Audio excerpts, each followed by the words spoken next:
राज्याचे मुख्यमंत्री एकनाथ शिंदे यांच्या पुढाकारानं ठाणे पूर्वेला सुरू असलेल्या धर्मवीर श्री आनंद दिघे प्रतिष्ठानच्या चैत्र नवरात्र उत्सवाच्या दुसऱ्या दिवशी मुख्यमंत्र्यांचे वडील संभाजी शिंदे यांच्या हस्ते श्री अंबे मातेची सागर संगीत आरती करण्यात आली। यावेळी लता शिंदे तसंच परिवहन सदस्य प्रकाश कोटवानी आदींसह शिवसेनेचे अनेक पदाधिकारी, कार्यकर्ते आणि भाविक मोठ्या संख्येनं उपस्थित होते। त्यानंतर वासंतिक नवरात्र कार्यक्रमात लिटिल चॅम्प्सच्या अवखळ गीतांचा नजराणा रसिक प्रेक्षकांना अनुभवता आला। तब्बल 3 तास रंगलेल्या या कार्यक्रमाच्या उत्तरांगात उपस्थित बालचमू आणि महिला प्रेक्षकांनी व्यासपीठासमोरील प्रांगणात येऊन चक्क गाण्यांवर फेर धरला। ठाणे पूर्वेकडील कोपरी येथील संत तुकाराम महाराज मैदानात धर्मवीर श्री आनंद दिघे प्रतिष्ठानच्या वतीनं श्री अंबेमा चैत्र नवरात्र उत्सव साजरा होतोय। या उत्सवातील सांस्कृतिक मेजवानीचं दुसरं पुष्प पूर्वांग एंटरटेनमेंट प्रस्तुत छोटे उस्ताद लिटिल चॅम्प हा रंगारंग कार्यक्रम पार पडला। सुरांच्या मंचावर जणू तारे उतरले होते। शक्तीच्या या उत्सवामध्ये अंबा कृपा करी या काव्य भोईर या चिमुकल्यानं सादर केलेल्या श्री अंबे मातेच्या जागरानं प्रारंभ करून स्वप्नपूर्तीचा अलौकिक ठेवा रसिकांसमोर सादर केला। त्यानंतर एकापेक्षा एक अशी बहारदार गीतं आणि अस्सल मातीतल्या गाण्यांनी लिटिल चॅम्प्सनी उपस्थित अबालवृद्ध रसिकांच्या मनाचा ठाव घेतला। उत्तरोत्तर कार्यक्रमाची रंगत अधिकच वाढत गेली। या छोट्या उस्तादांनी गोरी गोरी पान, 800 खिडक्या 900 दारं, कोंबडी पळाली, तंगडी धरून, नटकट अवखळ, ऐका दाजीबा, तुझ्या रूपाचं चांदणं या गीतांसह देवीची आराधना करणाऱ्या पारंपरिक कोळी गीतांच्या तालावर उपस्थित महिलांनी चक्क फेर धरला होता।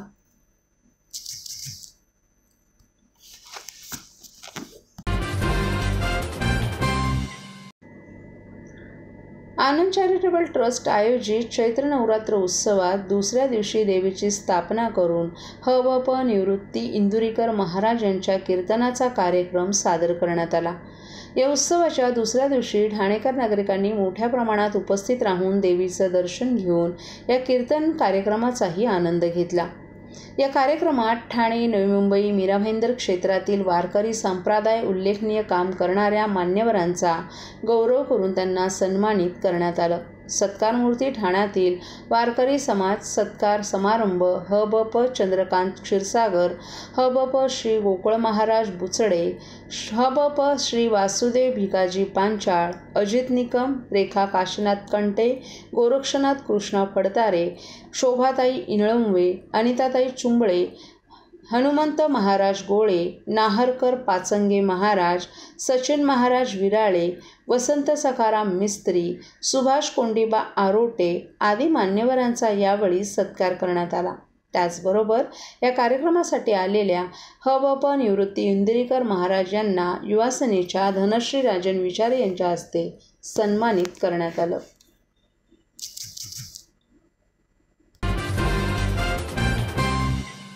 सर्व नागरिकांना आवाहन करण्यात येत आहे की सध्या डासांमार्फत पसरणाऱ्या डेंग्यू या आजाराचा प्रसार रोखण्यासाठी प्रत्येकाने पुढीलप्रमाणे कार्यवाही करावी।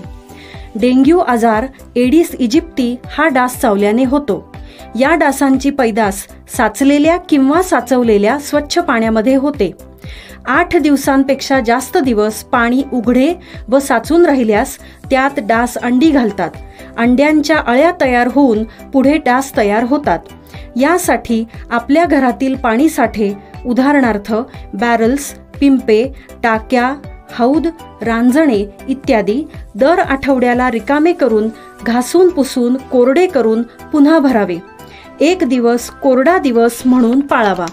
पाणी साठ्यांना घट्ट झाकणे बसवावीत किंवा जुनी साडी, चादर, धोतर यांनी बांधून झाकून ठेवावीत, म्हणजे डास त्यात जाऊन अंडी घालणार नाहीत।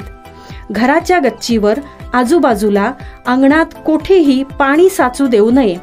भंगार सामान उघड्यावर टाकू नये, उदाहरणार्थ टायर्स, प्लास्टिक सामान, कुंड्या, टाकाऊ वस्तू इत्यादी।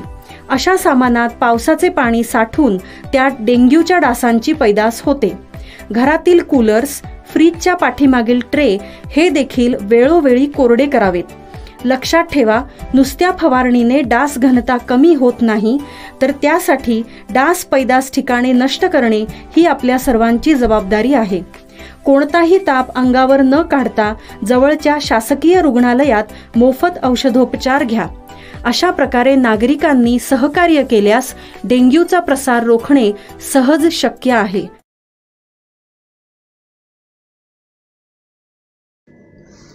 ठाणे शहरातील अनधिकृत बांधकामांना आळा घालण्यासाठी GPS प्रणालीचा अवलंब करावा, जेणेकरून शहरात होत असलेल्या बांधकामांची माहिती तात्काळ मिळण्यास मदत होईल. या माध्यमातून अनधिकृत बांधकामांवर तात्काळ कारवाई करता येईल. अनधिकृत बांधकामांबद्दल तीव्र नाराजी व्यक्त करत अनधिकृत बांधकाम जर शहरात होत असल्याचं निदर्शनास येताच ते तात्काळ निष्कासित करण्याच्या स्पष्ट सूचना पालिका आयुक्तांनी सहाय्यक आयुक्तांना दिल्या आहेत. कोणत्याही प्रकारचं अनधिकृत बांधकाम प्रभाग समिती हद्दीत होणार नाही याची खबरदारी घेण्याबाबतही त्यांनी सूचित केले. शहरात होणाऱ्या अनधिकृत बांधकामं, अतिक्रमण यांचा मासिक अहवाल तयार करून तो सादर करण्याचे निर्देशही सहाय्यक आयुक्तांना या बैठकीत देण्यात आले.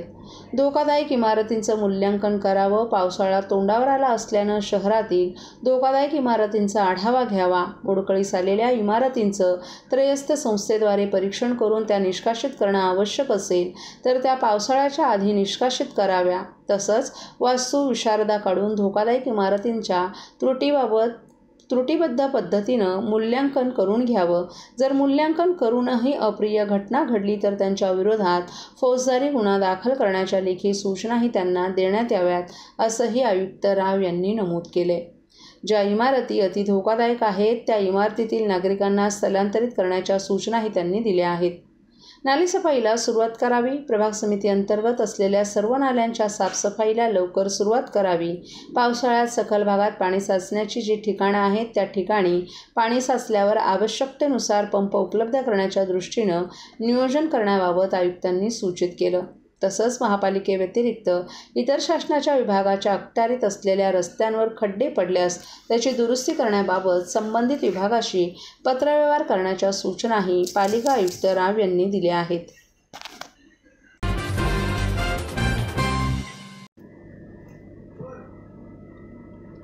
सिंधी समाजाच्या चेटीचंद महायात्रेला कोपरीतील बाजारातून झुलेलाल मंदिराजवळून काल सायंकाळी सुरुवात झाली. मिठबंदर रोड येथील विसर्जन घाटावर यात्रेचा समारोप झाला असून सिंधी समाजाची सांस्कृतिक झलक या यात्रेमधून दिसून आली. शिवसेना महाराष्ट्र प्रदेश समन्वयक नरेश मस्के, माजी महापौर आणि महिला आघाडीच्या अध्यक्षा मीनाक्षी शिंदे, माजी नगरसेविका मालती पाटील, रमाकांत पाटील, शर्मिला गायकवाड, रोहित गायकवाड, हेमंत पमणानी, नम्रता पमणानी, प्रकाश कोटवाणी, शिवसेना विभाग प्रमुख संतोष बोडके, भाजपच्या श्रुती मोरेकर यांच्यासह विविध पक्षांचे पदाधिकारी या यात्रेत सहभागी झाले होते. कोपरी परिसरात बहुसंख्येनं सिंधी समाज राहत असून समाजातील सर्वात मोठा सण चेटीचंद आहे. सिंधी समाजाचं दैवत साई झुलेलाल यांचा अवतरण दिवस म्हणून चेटीचंड साजरा करण्यात येतो. त्यानिमित्तानं संपूर्ण शहरातून दरवर्षी महायात्रा काढण्यात येते. संपूर्ण शहरातून निघणाऱ्या या महायात्रेत सिंधी बांधव मोठ्या संख्येनं सहभागी होतात. तसंच देव, शंकर, विष्णू, संत झुलेलाल, हनुमान, रामकृष्ण आदी देवी देवतांचे रथ सजवण्यात आले होते. महायात्रेच्या स्वागतासाठी संपूर्ण शहरवर रोषणाई करण्यात आली होती, तर मुख्य चौक उजळून निघाले होते. यात्रेचं प्रत्येक चौकात स्वागत करण्यात आलं. या यात्रेत हिंदू धर्मातील देवी देवतांचे रथ सजवले असून सिंधी संस्कृतीची झलक या निमित्तानं शहरवासियांना अनुभवायला मिळते. यात्रेत सहभागी होणाऱ्या नागरिकांना जेवण, नाश्ता, पाणी, थंड पेय आदींची सुविधा यात्रा महोत्सव समिती आणि सामाजिक संघटनेकडून केली जाते.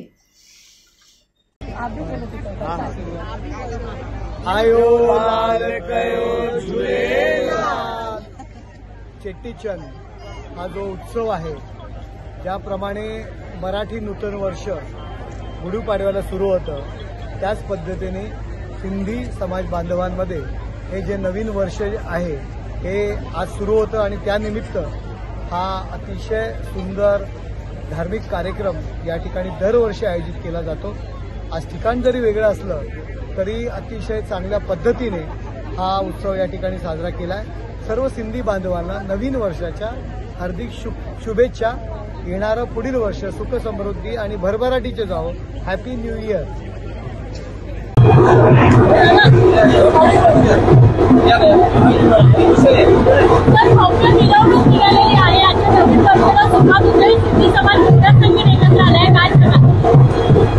आज सिंधी समाजाच्या चेटीचंदचा हा उत्सव आहे. नवीन वर्षाच्या ह्याच्यात सगळं समाज साजरा करतो आहे आणि परत उत्साह समाजामध्ये दिसत आहेत आणि बाकीचे समाजातील लोक पण ह्याच्यात सहभागी झालेले आहेत आणि फार आनंद वाटतो आहे. असे उत्सव साजरे झाले पाहिजे आपले ठाणेपूर कोपरीमध्ये. आणि शिवसेना कोपरी विभाग महाराष्ट्राचे मुख्यमंत्री एकनाथ शिंदे साहेबांतर्फे सगळ्यांना समाजाला शुभेच्छा देतो आणि साहेबांचा पण प्रयत्न राहील त्या कार्यक्रमात भाग घ्यायचा. तर ते लवकरात 100% त्या ह्याच्यात भाग घेणार.